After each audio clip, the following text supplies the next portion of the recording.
I'm so excited to welcome back our next guest to the podcast, talking about the great sport of triathlon. When we last spoke to her, we learnt about her journey in the sport, her rise through the ranks, the heartbreaks of not quite making it to a couple of Olympics. But this time around, that heartbreak is done with because she is officially an Olympian, competed at the Paris Olympics in the sport of triathlon, and has gone on to some other things since that Olympic appearance, which I'm very excited to learn a little bit more about today. It's a pleasure to welcome back to Off the Podium, Natalie Van Coevorden. Natalie, welcome back to Off the Podium.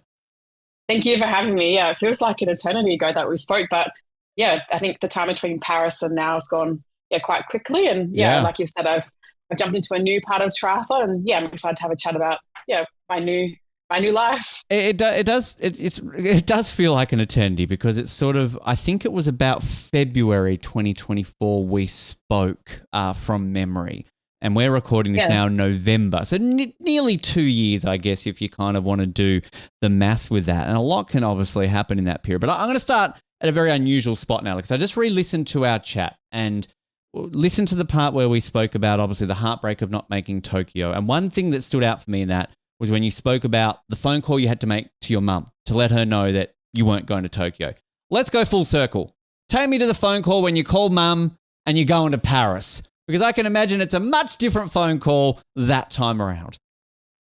Yeah, for sure. I think, unfortunately, I had some not so good results actually leading into when we were getting this selection phone call. So I was probably a bit on the edge of actually if I was even going to make the team. And I was at the pool and I had my phone next to my water bottle because I knew it was been a certain time, and I got the phone call, and I think I maybe even said it last time, you can actually tell by the voice of the person speaking to you if it's going to be a positive call or a negative call. And Annabelle Luxford called me and, how are you? Like, blah, blah, blah. And she's like, I'm happy to tell you that you've made the Olympic team. And in that moment, I was ecstatic. And then I remember I called my mum, and I think it was just a bit of a shock to them too, because I think they've known how hard I've worked, and like I said, the emotions from that last sort of phone call. So it was great to share that with them. And then I think it just went into full planning on how they can come across and watch me at the games. Because I think you said the last time you were on the phone to your mum and all that sort of stuff, you were in the car at the pool. So it kind of almost seems like you're always at a pool basically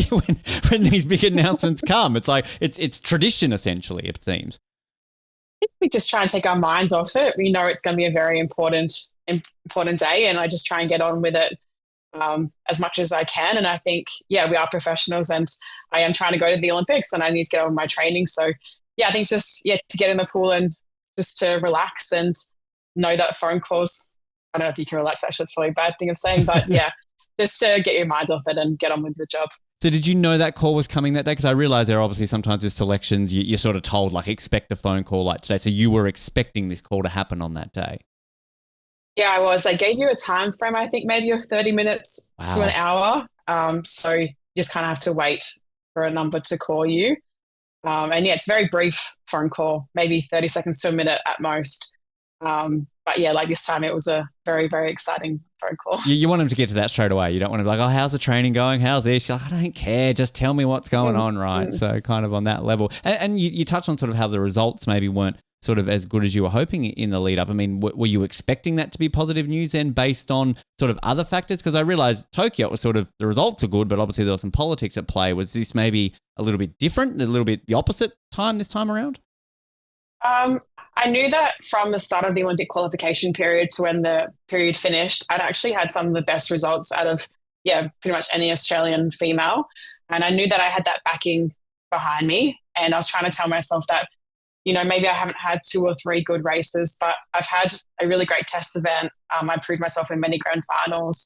I went to the Commonwealth Games. So I knew that I had all this behind me. So I was trying to stay positive, but also when you don't have good results leading into discretionary sort of selection, it is hard sometimes to try to change your mind into believing that this could be positive. You said you sort of switched pretty quickly into, okay, this is what I got to do mode, planning mode, and all that sort of stuff. But do you at least allow yourself like one night to have a nice dinner, have a couple of drinks, celebrate the moment, or was that after Paris? You sort of waited till after the games? Well, funny enough, I actually said to my coach at the time, like after the last race I had, and I knew the Olympic selection was going to be in the next week, I actually gave myself like a bit of a mental health holiday.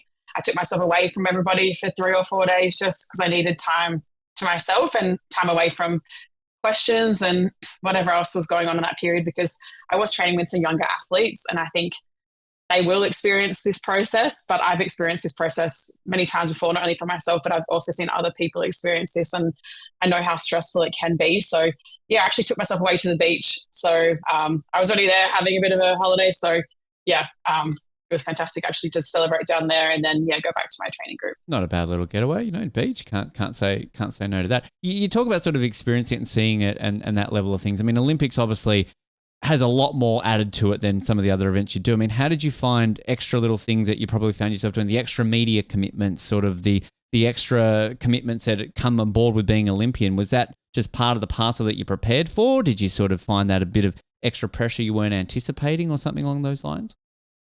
To be honest, I mean, I went to the Common Games in 2022, so I feel like I already experienced somewhat of a major games and the media around that. But we actually didn't release our team until about a month before the Olympics. So I was actually keeping it to myself for a very long time, and people kept, asking me, like, have you found out? Have you found out? And I had to keep it quiet, obviously. So we did have a lot of media commitments, but I actually found that probably in Paris, because we had a lot of speculation with like water quality and the currents and whatever else, we actually had a lot of attention around triathlon for quite a long time. So I think a lot of us, or the 4 of us that were there, we tried to kind of reflect that back and be like, look, we're here to do a triathlon. We want to do a triathlon.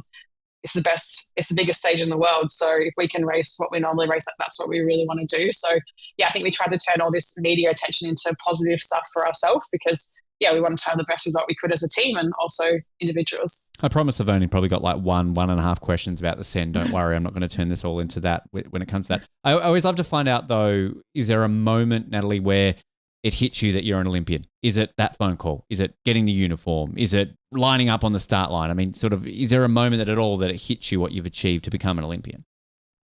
I think I like to say that becoming Olympian is a journey over the 4 years. And for me, I felt like that journey was probably 8 years. Well, 8 years. And I suppose when you get your phone call, you get your boarding pass, you start doing media, then you do walk into the village and you get your uniform, and all kind of, really sinks in. And it's a surreal experience because, I've got so many great memories from the village, and it's something that, the outside world is obviously very interested in. So, from like the cardboard beds to the food hall to it's pretty much a 24-hour thing there. You can just drop off your washing and go get your hair cut and get a tattoo. There's so many things you can do there. So I think just little moments along the way, and especially like that last sort of month leading into the Olympics, I was like, I just can't believe it's actually here.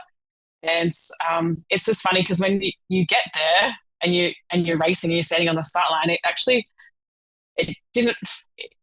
the crowds were so big and amazing, but I think in that moment when I was standing on the pontoon, I was like, holy moly, like I'm at the Olympics. And it was such a great thing that we could celebrate triathlon in Paris because the crowds were spectacular. I love hearing that. I love kind of hearing those moments where it hits you. And I mean, you sort of touched on a question we always like to ask about village life and everything along those lines there. I mean, was there one moment in the village that stood out above the rest? I mean, I got to ask about the chocolate muffin as well, pin tray. I mean, there's so many things to touch on there, Natalie, but was there one for you that kind of looking back on now, like that was the moment of the village life? Yeah, to be honest, I think because we had to keep traveling to and from the village quite a lot, like the venue was 40 minutes away into the centre of Paris, and then the pool was also a bit of a journey. So to be honest, we actually didn't really spend that much time in the village during the day, where I think a lot of athletes, if you had night finals or whatever, you could actually, relax and enjoy the sort of the village life. But I think for us, it was so great that we had like a little Australian cafe downstairs because we could see other sports, we could celebrate everyone else's achievements, we could talk to other athletes. And like being triathlon, where we only have 4 people there, it's great that we can integrate with other people and meet new friends and see old friends and stuff because we are like a little team, and sometimes we do get caught in just the 4 of us. So I think coming downstairs every day and seeing other sports on TV and just having coffee with other athletes was a really great part of the village. So you imagine different to Birmingham, because from memory you were a little bit away from the main athletes village. You were sort of in your own satellite village there, weren't you, for triathlon? So this is sort of that occasion where you're getting to bump shoulders with other Aussie athletes, and in sports that I can't imagine how often triathletes are hanging out with table tennis players, like sort of things like that, right? So you're getting an opportunity to chat to other athletes about their mindset, their sports, and kind of, I guess, learn from other athletes at the highest level as well. Yeah, for sure. I mean, everyone has a story of how they've got to the Olympics and how I'm always interested in many, many sports. So I love to, sit down and watch TV, and then you see other athletes coming with their medals. And it's pretty cool actually, because like you say, we don't often get to be in the same sort of place, but I also get to see many people that I respect in other sports, like in swimming or athletics, because that's obviously part of triathlon. And I think, oh, how amazing it would be to back and swim just as fast as them. But then I remember talking to Shana Jack, and she was like, I have no idea how you get in that water. Like, that's just not for me. So it was great that we've had some normal conversations with other athletes. I always find that fascinating when you sort of get athletes who are so well known in that, but then they're chatting to other athletes about other sports. And we've had many stories about that. Sort of some athletes, I think, I remember who it was, and I had a conversation with Paddy Mills, and they were like, they have no idea who I am, but they're intrigued about my sport, and yet this is Paddy frickin' Mills, like, asking me these questions. Who was the coolest person, be it Australian, non-Australian, like, that you sort of got to bump shoulders with at all? Oh, I saw Simone Biles, which was really cool. Nice. And I realized how small she is in real life. But definitely when we're walking into like the closing ceremony and stuff, you saw many, many athletes, which was really fantastic. So it was very eye-opening to see so many people in different sports just in their own world. That's how the village kind of works. Everyone's professional and everyone's doing their own thing, but it just integrates in one. And I think that's a really fantastic part of the village, is that you get to see, everybody there. But you definitely notice when the athletics people rolled into the village, because I think the vibe sort of changed. It was like, oh yeah, the athletic people are here. Like it was actually really cool to see. Nice. And the muffin, did you like the muffin? Was the muffin good, overrated? I don't think I even had one. Okay. To be honest, because by the time, the thing was that the food hall pretty much had the same food every day. Mm-hmm. So we actually ended up just going to the Australian cafe, because we could have a flat white, we could have a bit of a poke bowl. It was just very convenient just to walk downstairs from your room and have something convenient. You get the barista. All the other countries are jealous of the Aussie baristas, aren't they? Right? So that's all you need. That's all that you got to have there with that side of things. The one thing I actually love as well is the day when you get the uniform, because I was part of the Australian team on the media side of things, and I lost my shit the day you get the uniform and you're putting it on the bed and everything, that sort of stuff. Like, are you sort of doing the cool videos? And a lot of the athletes kind of did the try-on videos and all this sort of stuff. I mean, sort of what's that moment like when you get those, not just bags of uniforms? Yeah, it's pretty overwhelming, to be honest. Me and Sophie, Lynn, who also raced part of the Olympics, I put my camera up and we did basically a huge try-on haul of everything that we had. I think, and the best moment actually was putting on the blazer, because that's so special. And then, put it on the opening ceremony, even though we didn't go, but just putting on the uniform, I think that really signified, the start of the Olympic journey for us. And it's pretty crazy. I mean, I still use some stuff here, and I've also given away some stuff to my friends' kids and whatever else, because we get an unbelievable amount of stuff. A lot. So but we didn't get it for a long time actually after the Olympics, because it gets put on a boat. It's kind of, when you first get it back actually too, after the 3 months, again feels like Christmas, because you're like, oh, what did I put in my bag? It's so funny, because I know when they offered us to the media side of things too, similar thing, like go on the boat, comes back a couple of months, but I was moving overseas, so mine was going to get lost. So I'm like, well, I kind of have to take mine with me. So I spent the next 2.5 weeks in Europe traveling around with these giant bags filled with clothes. I wasn't losing it. So that was fun, but I was very jealous of all the people at the boats. But they arrived all right. I'm glad they obviously arrived at the end of the day. Yeah, for sure. I mean, I got everything, 2 duffel bags worth of things. So I've definitely got plenty. In terms of competition, I mean, you're there obviously to compete. You're there obviously to do your job. What expectations did you set? Was there a goal, medal being the obvious one? Was it a certain position? Like, kind of what were you going into those games hoping to achieve? I mean, I knew coming from the test event that I had the ability to get a top 20, because the test event, sometimes people say, well, a lot of times they say that test event actually is harder than the Olympics, because the test event can have 4 or 5 athletes from every country, where the Olympics can only be 2 or 3. So I knew that was something that I identified as a goal and an achievement that I really wanted to, because I have been on WTS podiums, and I have, been part of world championship teams and stuff like this. But I think sometimes that goal goes out the window pretty quickly when there's a lot of uncontrollables that happens at the race. And I think probably more at the Olympics, there's more uncontrollables than a normal sort of race. So I think, to be honest, by the ends, I was like, you have to finish this because you're on the biggest stage. Everyone's watching you. And I didn't want to have a DNF that day because it was raining for our race and a girl crashed in front of me. And then, I think all those hopes and ambitions, go out the window, and you know where you want to be, but you just have to keep pushing on. And I knew I was there to do myself and my country proud. You mentioned in your post on Instagram after it, I'm just going to read this out. You said that you thought you would never leave the River Seine. You had a great start, turned into a fight. You worked hard to get into the chase group early, and a few laps in, you had to unclip to avoid crash, which obviously you're just mentioning there. I mean, just starting with the Seine side of things, I'll get that question over and done with. Like, was it difficult? Was it what people were talking about? Or was it not as bad as people were saying? Sort of like, what were the conditions like in the swimming leg? And after that great start, how did that affect you sort of moving in that part of the race?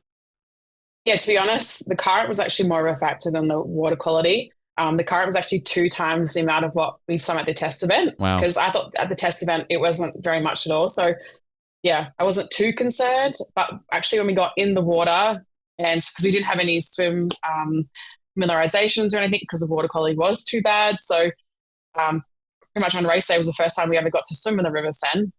So, basically, the start was flowing so fast. And then as soon as we turned around, everybody was just fighting and they were screaming. And the problem was that if you're swimming in the fastest line and you're trying to overtake someone, the current, even 30 centimeters difference from the person next to you, kids, a completely different line. So it's actually really hard to overtake.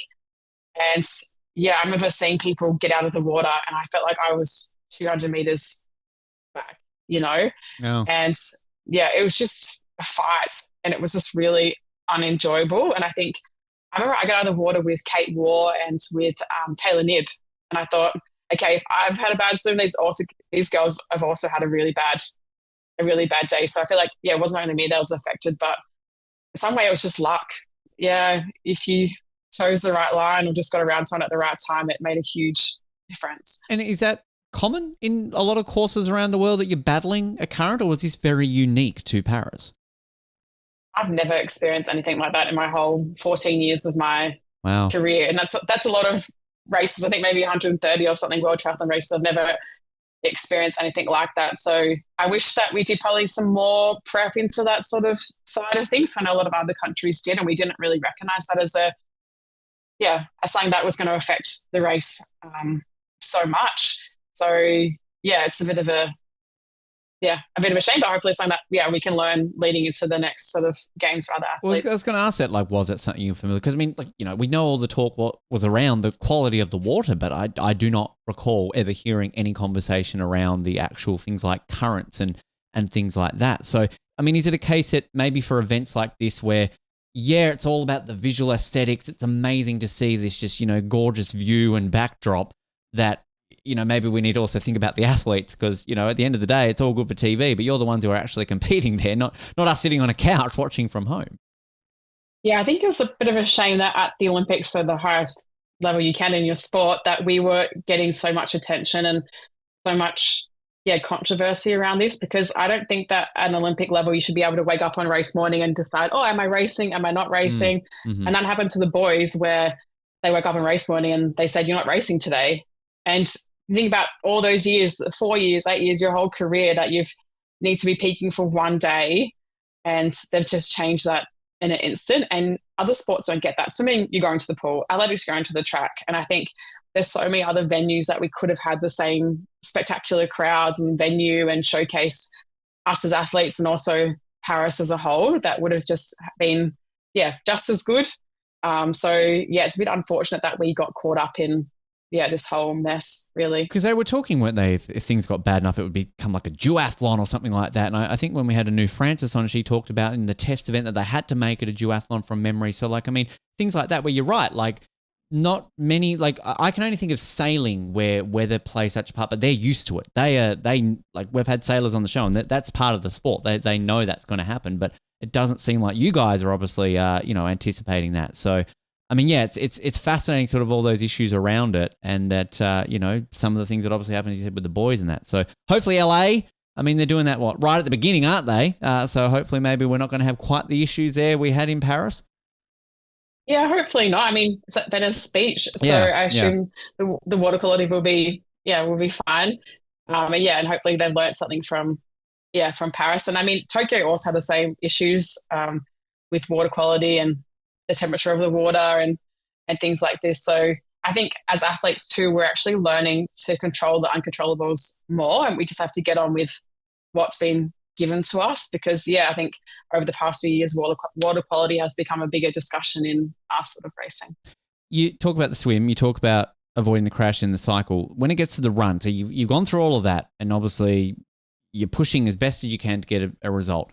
How does that mind switch over when you've overcome all of that in the first two legs and you're now in the running shoes, you're running towards the end? Like, what's going through your mind at that point, Natalie, to try and, I guess, get as much as you can out of your event? I mean, I know deep down I've wanted this opportunity for my whole entire career. And I think although these things happened, I still had to make the most of the situation that I was in. And for sure it wasn't the position that I wanted to be in at the end of the race, but I knew that I just had to keep fighting. It is hard. I'm not going to lie because when you can see your competitors up the road and pretty far up the road actually, to be honest, because we lost a lot of time after that crash.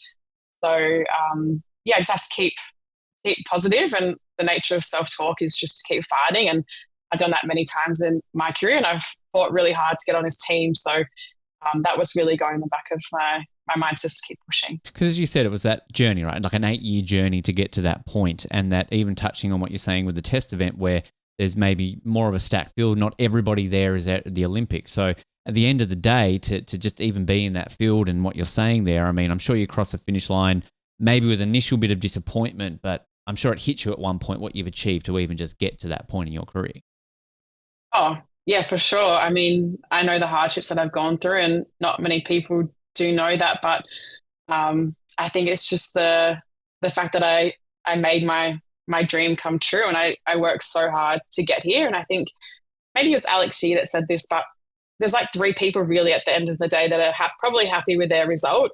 And then when you're actually in the athlete lounge after the race, everyone else is crying or upset. And, it's not a nice environment to be in because we all want to achieve the best results we can achieve. And we've all worked so hard, not only in the lead up to making the team, but for our whole career to be there. So it's a pretty, funny thing to be a part of. But I think looking back at it, it's like, okay, I've had the individual race. Now we work towards the relay. So it is great that we do have 2 events now that we can, step back off and go again.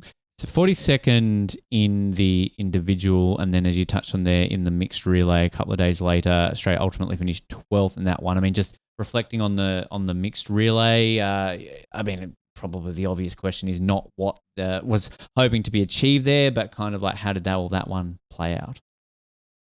Yeah, I mean, it's also a really funny day. I think we didn't expect it to be the way that it planned out with all these teams sort of coming in together. And I personally know that my result probably didn't help the team actually either. I feel like I went into the Olympics probably running at about 80% because we just tried to go so full focus on the mixed relay that I was going super hard in training, and I actually just felt like I was cooked. So I know that my result didn't reflect what I really wanted to either in the mixed relay. But I think as a team, we just, we get on with it, and we're all in it together, no matter what happens to anybody in the team. And it's just something that we can always keep learning on. And I think we've shown this year that, we became world champions in the mixed relay. Yeah. So we've really, moved forward quite quickly, and we're always learning from, every race that we possibly can do. And I want to say the best thing to come out of the mixed relay at the Olympics is that we beat New Zealand. So, I mean, that's all that matters, right? Like, I mean, it doesn't matter where we finish as long as New Zealand are behind. That's a win. true Oceania champs. Yeah. So that's all that matters. Exactly. That's sort of when it comes down to that. I mean, sort of reflecting on it now that obviously we're speaking, more than a year removed from it, and we're about to touch on sort of where you've moved now into your career, Natalie, but through everything that you overcame to make the Olympics, through everything that happened through Tokyo to everything that came through to Paris, like, was it ultimately worth it? Did it live up to expectations, do you feel, of kind of what you were anticipating to make the Olympic Games? I mean, for sure. I mean, I can call myself an Olympian for the rest of my life, and that's something that I think only 20 females actually can do. And I think it's also pretty special that, I achieved my lifelong dream, and I kept fighting post Tokyo disappointment. But yeah, it's just a special thing to be a part of, and I think it's great that I can come back to my local community, and even though I didn't have the result that I wanted, everyone was like, "Nat, you're an Olympian." Like, not many people can call themselves that. So yeah, I think it's taken me time to reflect on that, because I was really disappointed after the Olympics, because especially in Tokyo, where I thought I could have a really good result and I didn't get selected.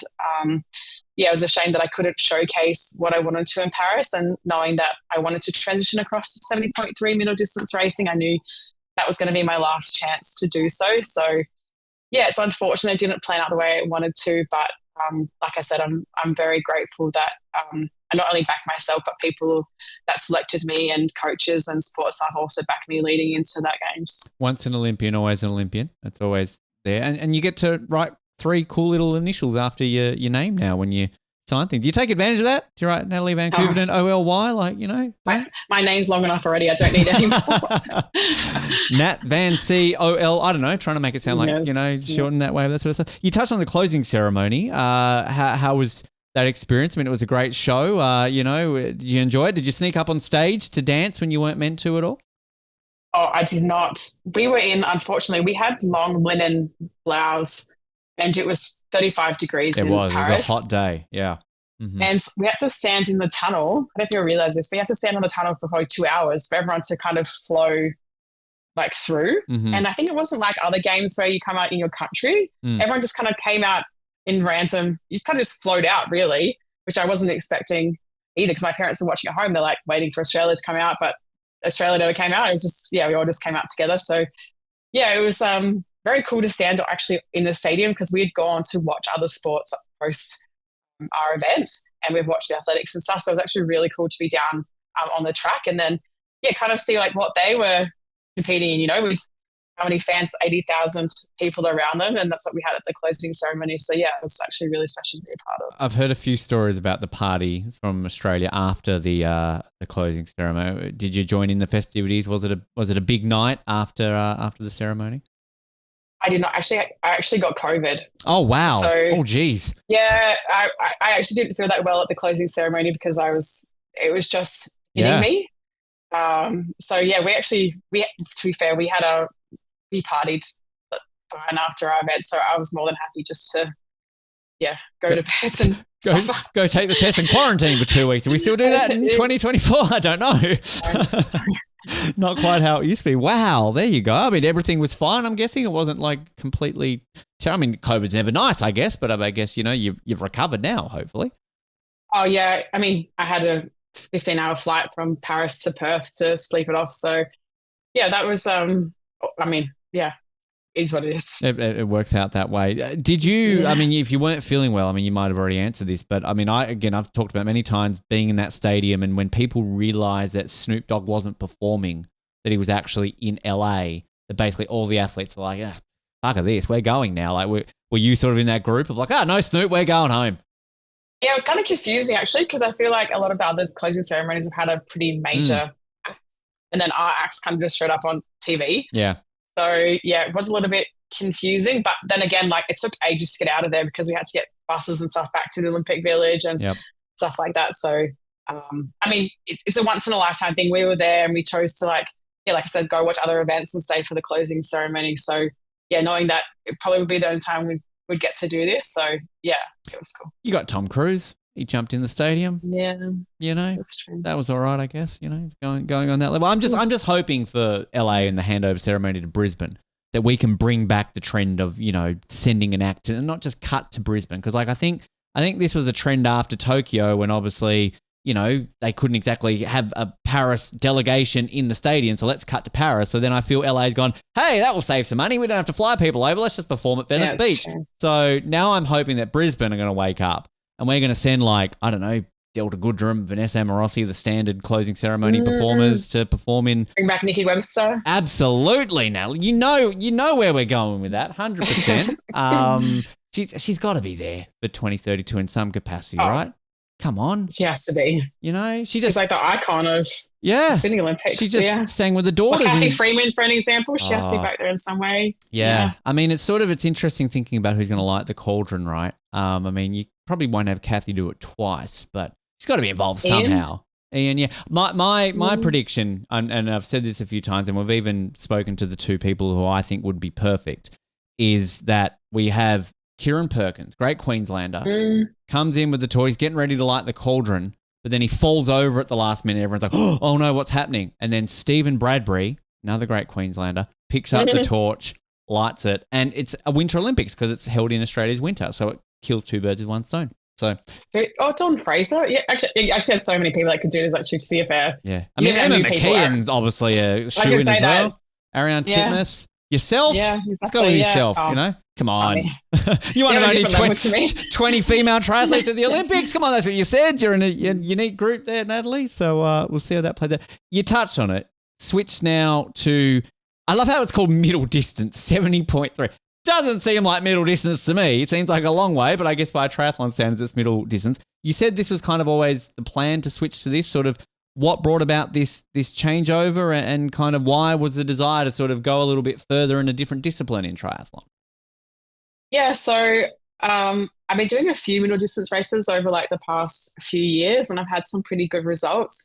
And I've been doing short course triathlon now for 14 or so years professionally. And I knew that at this time of my life that I wanted to change. And yeah, with a lot of politics and I suppose all that stuff around the federation, it was nice to know that I was just on my own terms. I could choose what race I wanted to go to. There was no pressure to get funding or to perform in that sort of sense. And yeah, I could have a new coach and get some new sponsors. So yeah, it was just needed, and it really lit a new fire in my belly. And I think that's shown this year in my results that I made the correct decision. And when I was down watching Wollongong, actually, when I did the T100, I was like, I don't miss this. I don't. Yeah, again, that's just. I think a lot of us go through that emotion. It's like I did my time, and this is where I'm at now, and I'm really happy where I'm. Fantastic. Just, can you explain sort of the difference? I mean, a complete triathlon noob here, Natalie, that I just watched it at the Olympics, Commonwealth Games. I obviously don't follow the circuit as closely as some, but like, what is the difference between what you're doing now and to what you call the short course version that obviously we are seeing at the Olympics?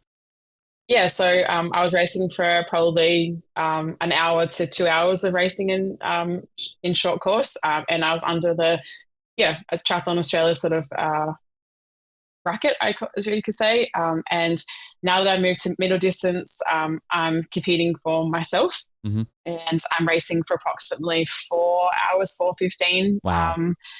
So yeah, definitely a big switch from someone that you consider doing the mixed relay that's 20 minutes to doing what I'm doing now. But we can wear our own uniform. I can ride a TT bike, and probably spend a bit more time in transition than what I used to.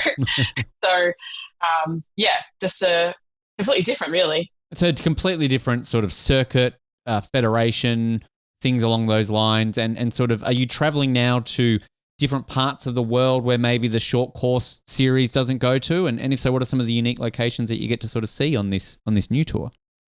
Yeah, I am actually, for 12 years, I did Hamburg World Series race, which is kind of crazy actually when you think about it, that I did the same race for such a long period of time. But yeah, now there's so many opportunities to go to different places, and there's 70.3s pretty much every weekend really if you want to do one. Wow. I just came back from Langkawi, which is an island in Malaysia, which was, really cool, actually. I really enjoyed my time there. But I even got to go down to Geelong and race there, which we don't get many opportunities to race in Australia in short course. So it was great to do that. Even Port Macquarie. It's just kind of nice that I can drive to races now too, and especially with all my equipment, it's not just the three things in the car. You mentioned Geelong. You won in Geelong, if I'm not mistaken, as well. So obviously Geelong was a nice little happy hunting ground. I mean, this feels pretty special and kind of back up this sort of switch over that if you're already, into it, you're winning. So you're doing all right. Geelong was really, really special to me. That was probably 6 months after I'd made the decision to swap over to middle distance racing. And I actually woke up in the morning sick. I had a sore throat and I messaged my coach and I said, I don't know if I can even start today. And he just said to me, like, just go try. And I thought to myself, okay, I'll just get through the swim. I'll just get through the bike. And then I found myself on the run. It's like, oh my God, I'm winning. And then I think that just meant so much more to me, that it just showed you how strong the mind is in this sort of racing, because I overcame so many emotions of, I'm not starting today. I'm not doing this. And I think that's kind of shown too that you can do anything if you really believe. And I believed in the training I was doing and my results. And I've had the start of the year, I had 3 70.3 wins, which was fantastic. Congratulations. I mean, as I said, we're recording this in November, but I believe there's still plenty more events to go. So sort of where is the journey now taking you, Natalie? Sort of what events are on the horizon, and kind of obviously planning 2026, I can imagine as well. Sort of what's that looking like at the moment? Yeah, so I came back from Malaysia 2 weekends ago, where I got second. So I've actually had 5 podiums this year in 70.3, which is which is really cool. Thank you. And in 2 weeks' time, I'm going to Bahrain. I'm doing another 70.3 there. Bahrain, and then, not bad. Okay. And then the seasons, I'm actually over them because I've raced from February to December, so that's pretty long as it is. And then we start planning next year. I mean, Geelong's back on the calendar, and I'd like to go back and be reigning champion and try and defend my title. So there's plenty of opportunities now to do that. And I've kind of said from the start that kind of similar to short course, like you want to be racing the best girls in this sort of level of racing. So I'm trying to choose races that develop myself and see where I can push myself to new limits and this type of distance. And is there a 70.3 World Championship? And if so, how often is that held? Yeah, so actually it's only a couple of weeks ago actually. I was originally deciding to go to Spain to go do that, but I had an injury for 9.5 weeks. I pinched my fat pad in my knee, and but I had to make the decision if I was going to go to World Championships. I only just started back running, and me and my coach didn't know how quickly I could get back into competing. And in hindsight, I probably could have gone. But at the time, I just didn't feel like I could be at my best level to stand on a World Championship sort of start line. That was the decision that we made. Mm-hmm.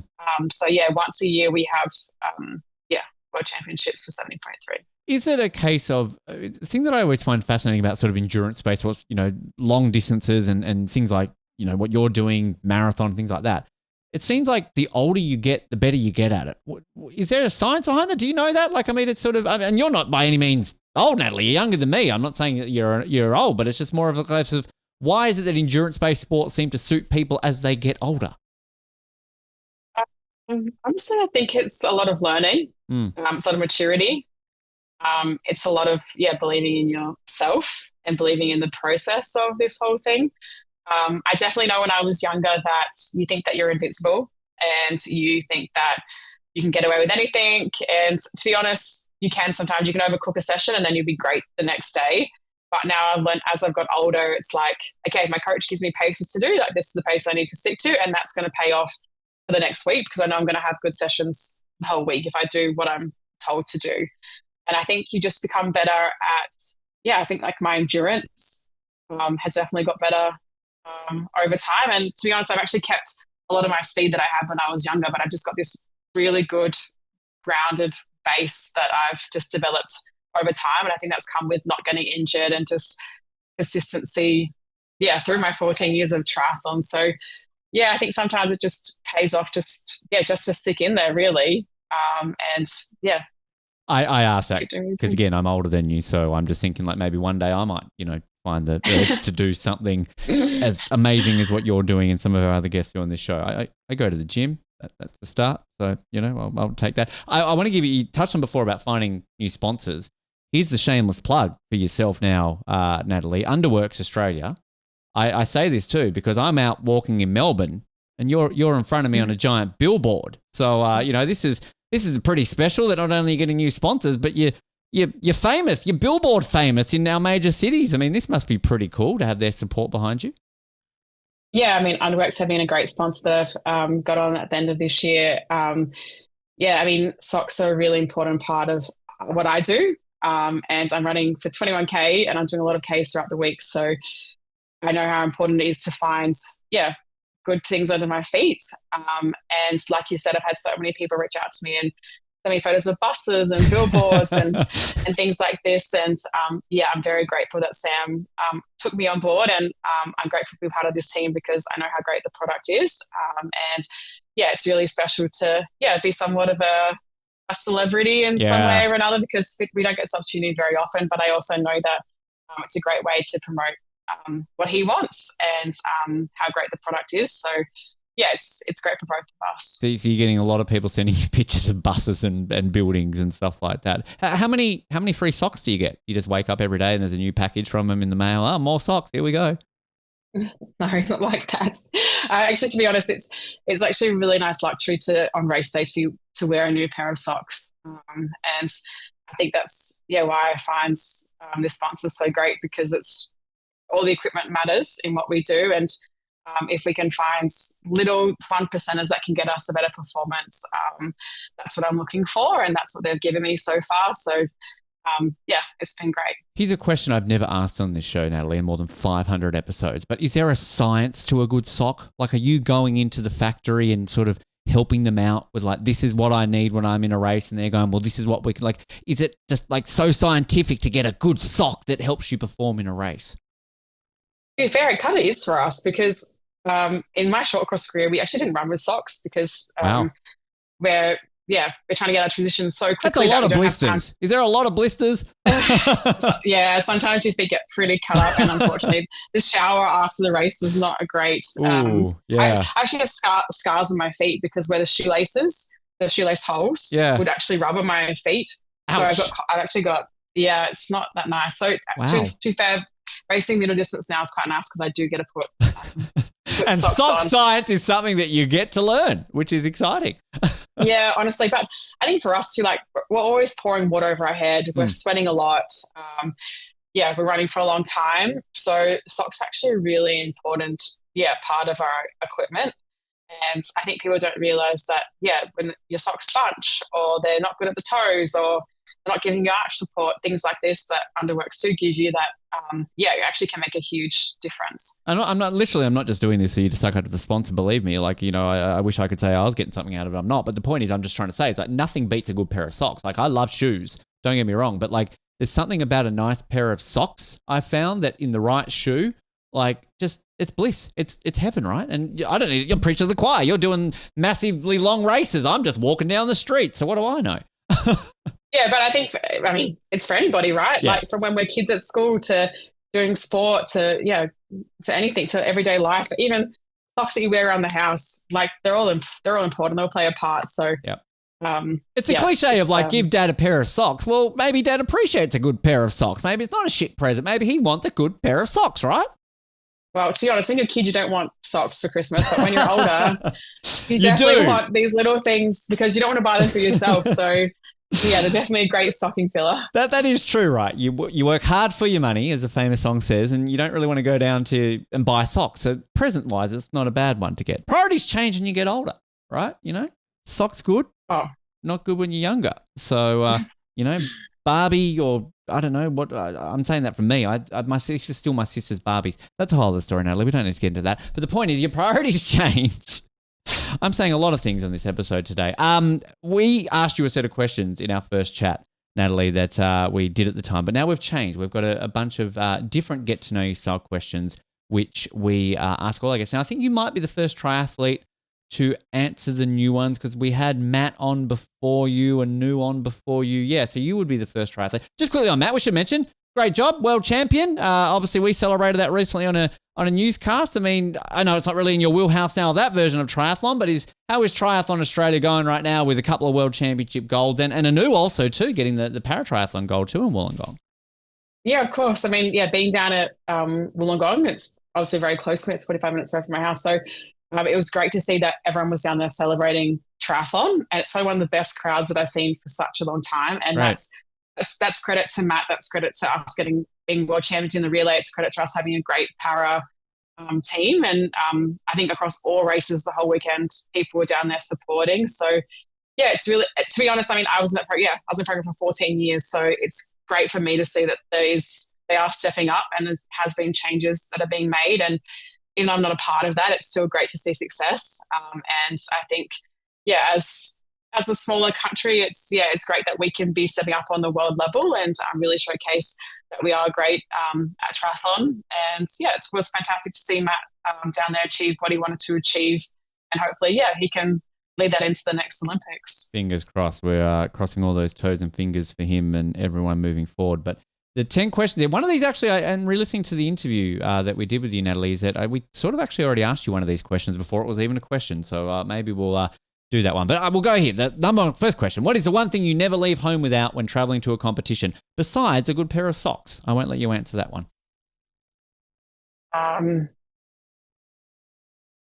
My tri-suit. Tri-suit. That works. I mean, I'd hope you'd have that. Otherwise, things might be tricky. But, some parts of the world. No sort of good luck charms or anything along those lines, or sort of like a lucky pair of socks, a lucky pair of shoes or anything along those lines you take with you? Oh, to be honest, not really. I feel like we have so much equipment that half the time I'm trying to go through a list of things that I need to take. And half the time my luggage is overweight as it is. So I'm trying to, take things out of my bag. So makes sense. I'm just taking the necessities. Yeah. Now, the next question is one you sort of answered last time. The question is a traditional superstition you follow before every big competition. You answered last time that your tradition superstition is basically you have none, that you don't really have something you do before every race. Has that changed at all, or you still kind of just keep it simple, don't really do anything before a race like that? I think probably now it's like we try and keep race weeks pretty much the same. Mm-hmm. And I think that's, especially after you've had some good results, it's like, okay, I did this last time, like, let's do the same thing this time and it will work. But generally no real superstitions, just trying to keep it as chill as possible. That works. To me, that's a superstition in a way. A song, and again, we touched on music. I know you sort of talked about your vibe playlist. I think you called it back when we last spoke to you there. But do you have a song that is on every one of those competition playlists that sort of is always got to be on one of these lists no matter what? I still have my vibes playlist actually. Okay, good. So it's still going strong. Yep. I keep adding to that. Yep. It's funny though, because for T100, you had to have a walkout song. Oh, wow. And I was deep diving into Spotify to try and find walkout songs that people probably haven't used before or whatever. But it's funny how you go back into songs and probably from when we were younger, like the 2000s, whatever. Some great music. Yeah. And I was on ABC radio and she's like, what's your pump up song for the weekend? And it was like, Let's Get Loud by Jennifer Lopez. And I was like, okay, that's perfect. So great song. It always hurts sometimes when you talk about that era and then a lot of people say like, oh, that's oldies. And you're like, no, oldies is like the 70s and 80s. What are you talking about? But now, I mean, it's technically oldies now, but that is a banger. That is a great song. And I haven't heard that in a long time. Was that like, it was the Women's World Cup 99 song, I think, didn't she famously perform that at the 90,000 people at the Rose Bowl, I think, before the Women's World Cup final? Big moment there. Yeah, that's a banger. Maybe. It's a great song. Yeah, it's really good, actually. Yeah, I came up with some classics. I was like, I can't believe I forgot about this song. Yeah. So they've been all added to my playlist. I recently saw Pitbull here in Melbourne, and he did the On the Floor that he did with Jennifer Lopez. And I think while everybody's all, hanging out for Fireball and all those kind of things, I'm like, nah, give me that one he did with Jennifer Lopez. That was my jam. That was such a great song. So, good song. I'm going to listen to that after this interview, I think. The most unexpected or funny direct message you've ever gotten as an Olympian? I mean, I got a lot of direct messages about the Seine. Mm-hmm. And to be honest, I was expecting a lot of I think a lot of athletes go through this, but especially at the Olympic stage, I think you expect a lot of people to message you and be like, that result was terrible, or that was, something kind of nasty, I would say. And definitely, I think around selection, I thought I probably got one or two messages that I thought were very direct. But yeah, like I think, most people are supportive, but that's probably some of the most direct message I ever got is around, politics and things like this. It's out of your control. Do you reply? Do you ignore? Like sort of what is your, I guess, strategy when it comes to dealing with those types of messages? I'd say that I try and hold my tongue, but I also feel like sometimes some people actually need to be pulled into line. Yeah. And in that sort of moment where I know the whole situation and people that are maybe on another podcast or a news outlet don't actually know what's going on, I think it's actually great to educate them, not to be rude, but just to educate and let them understand what's actually going on. Yep. And I think that sometimes works off better because sometimes people see selections and that sort of period as a joke, where there's athletes hurting and there's athletes that have gone through legal battles and whatever else. So, it's definitely nice to inform other people that, you can be nicer in some situations. I like hearing that because it is very interesting to see how the world works and that level of things. And I know experiencing it on the ground in Paris, particularly around Reagan and everything that happened with her and is still happening with her. And when I know things and a lot of other people know things around her that had just got completely taken out of context. So, sometimes people need to be, I guess, put into line a little bit to have things. I like that, Natalie. So, good. Keep that up. Weirdest thing you've ever eaten at an international competition, and did you like it?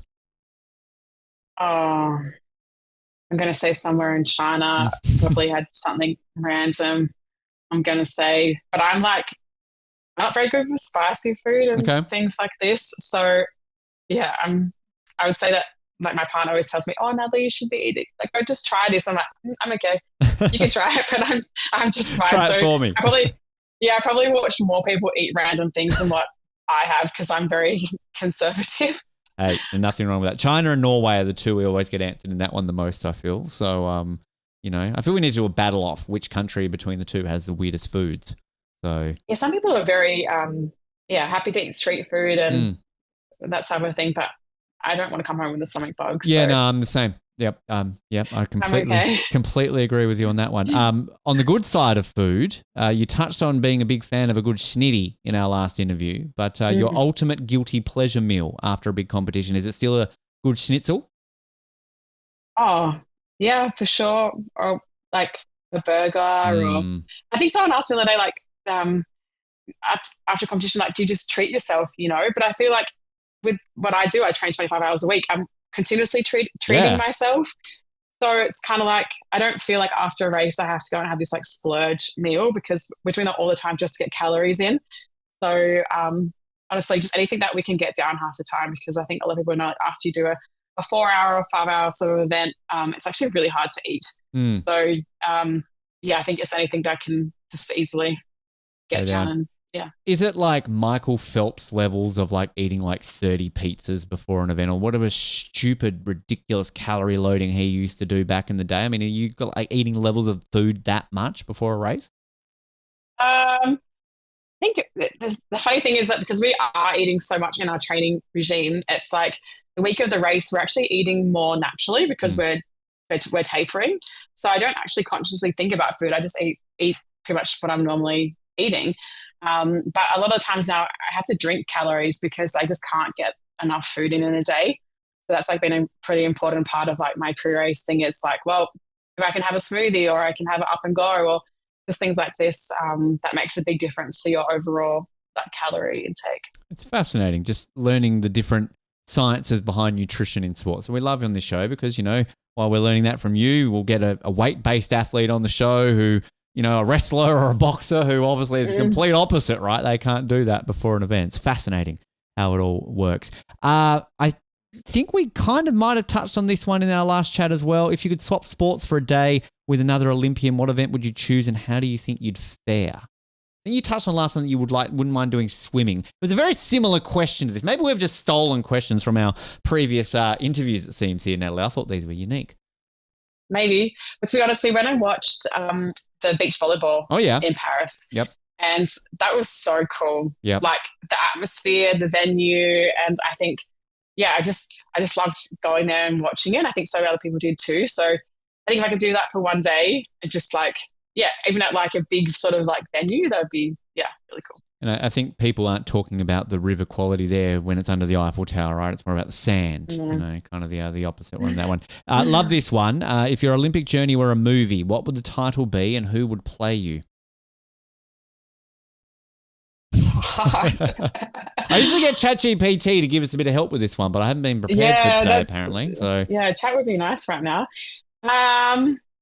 We'll fire something up while you think about it. I'll rephrase that just while you're thinking. Have you ever been given a doppelganger for an actress or an actor? Anybody sort of said you looked like someone at all? I think so. No. To be honest. I see a bit, I see a bit of you. Like I'm thinking OC era Misha Barton. Like, I see a bit of that in you. Not quite what she looks like now, because, she looks a little bit different now. But, I'm thinking like, 2003, 2004 Misha Barton, peak Misha Barton, right? Thanks. You're welcome. I still don't know what I'd call my life. Well, I'm gonna try this now quickly on air to see how this works and see what lovely ChatGPT does. And then what we generally do is we mock up a poster, which we will share on social media. They've gone with Breaking the Line, the Natalie Van Coevorden story. Boring. Against the Current, Finish Strong. Oh, this one's clever. Try, Tri, to Believe. See what they've done there? Unbroken Pace, The Long Way to Paris, Heart of a Triathlete, Chasing the Moment, The Second Chance, or Endure, the Natalie Van Coevorden journey. I don't know. Nothing amazing, but they're okay. No, I don't mind Second Chance or like a bit. I think Unbreakable is probably already a movie, but I think that's kind of like my nature. I feel like lots of things have hit me in my career, and I feel like I just back myself for those sort of moments, and we'll mock up a poster for one of those ones, and we'll see what it does, and we always share it on social media there, but no, they're not bad for something on the fly there. Two more here, Natalie, the deep ones. One question you're tired of being asked, and what's the one you wish people would ask you instead? What sport do you do? Because when we're in the airports and we have our big bike bags, everyone thinks we like have a musical instrument or like whatever else. I'm like, oh no, it's a bicycle, and then I have to explain like what triathlon is. So people still don't know what triathlon, really?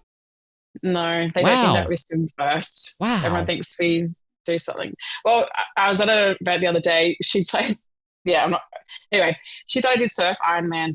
Wow. Oh, because you said right. I do Ironman. And I was like, no, similar-ish, but no. I understand because, but many people actually don't know. Wow. Yeah. What I just thought triathlon or, even the endurance race, I just thought that was a standard sport everybody knew. Like, it's not like you're doing something that people have never heard of. That's intriguing that people still ask you like that. Yeah, and I think the other thing too is like, what time do you do? Because for me, I try to explain to them, it doesn't matter what time I do it, as long as I win or I podium or whatever. Like that's the main thing for me, like my realm of racing. Yeah, and that's probably one thing. Is there one that you wish people would ask you instead, like to do with either your career, your journey, even just something as simple as like, I'd love to talk more about this level of what I do in my sport. Yeah, sometimes I think it's so nice like to talk to random people about like they want advice on their first triathlon or how can they consume better or thing. I think I've got so much knowledge behind me and I'm willing to have a conversation with people. So I'm a bit of a talker. So I'm happy to share what I know and see if that can give them 2 or 3 helpful tips leading into the next event. That's something I wish they would use more. There's your DMs that you want, right? That's what you want. Come on. Message Natalie those. All right, ask for advice. Some of this other crap that you're sending. Last one, the deep one. The one lesson you've learnt more from losing that has shaped you more than winning. I'd probably say that when you don't have a good race or something that you believe that you could have achieved, I always say to myself, I give myself probably 48 sort of hours to be disappointed, reflect on what happens. And then I like to change my mindset into like, okay, when is the next race? Let's execute this next training session.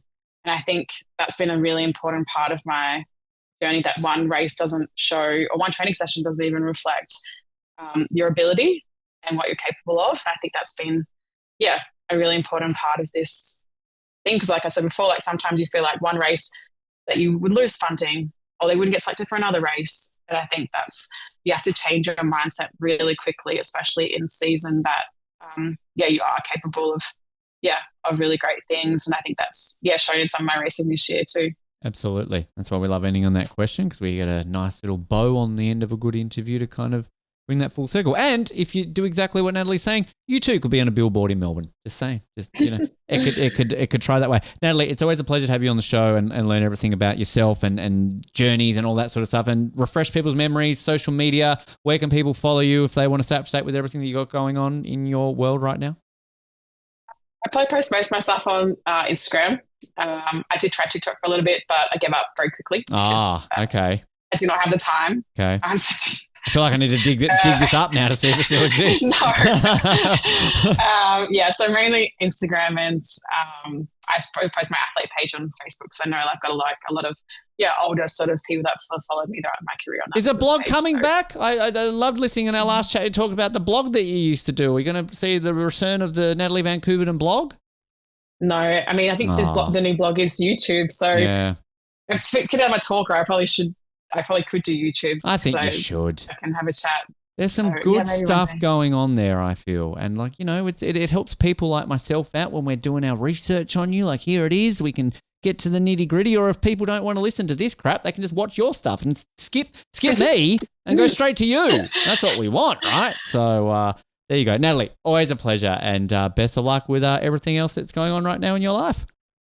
Thank you very much. Nice to talk to you again.